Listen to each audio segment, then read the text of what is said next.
Il y a un service à Air France qui a été structuré il y a à peu près une dizaine d'années, qui s'appelle le Centre Anti-Stress, et qui répond depuis 20 ans à une problématique qui est que certains de nos passagers, de nos clients, souffrent de stress aéronautique, d'aérophobie, que ce soit avant le vol, pendant, après, en prévision du retour.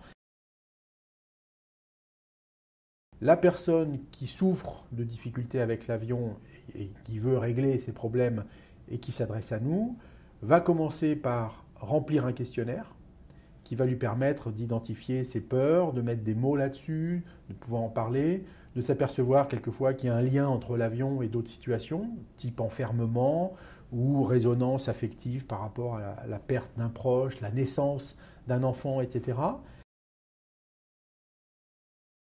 Ça se passe au centre de formation des pilotes, où symboliquement la personne va être accueillie par un personnel de cabine, hôtesse, steward, en uniforme, pour être le plus près possible de la symbolique du vol. Et puis le petit groupe va se constituer, on accueille généralement des séances de 2-3 personnes, donc on est vraiment en petit comité.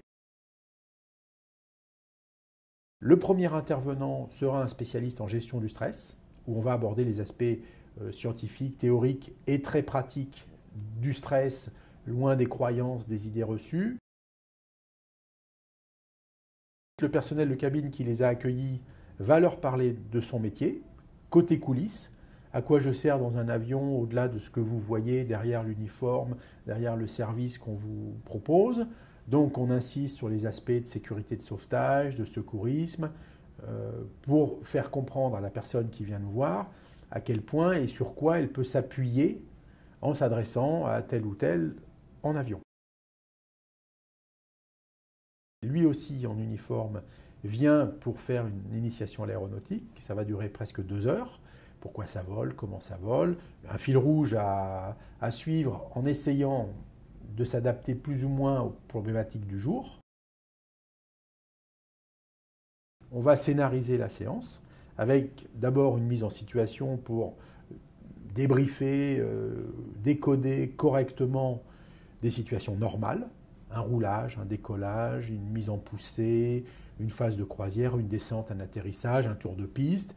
Et puis petit à petit, on va complexifier le scénario en simulant des situations plus ou moins critiques, que ce soit des turbulences fortes, que ce soit des atterrissages dans le brouillard, que ce soit une panne moteur.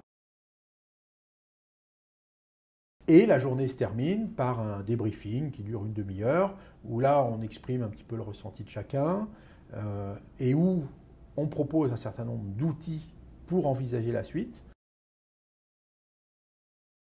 Un exercice de sophrologie pour vraiment capitaliser sur tout ce en quoi la journée a été bénéfique pour nous.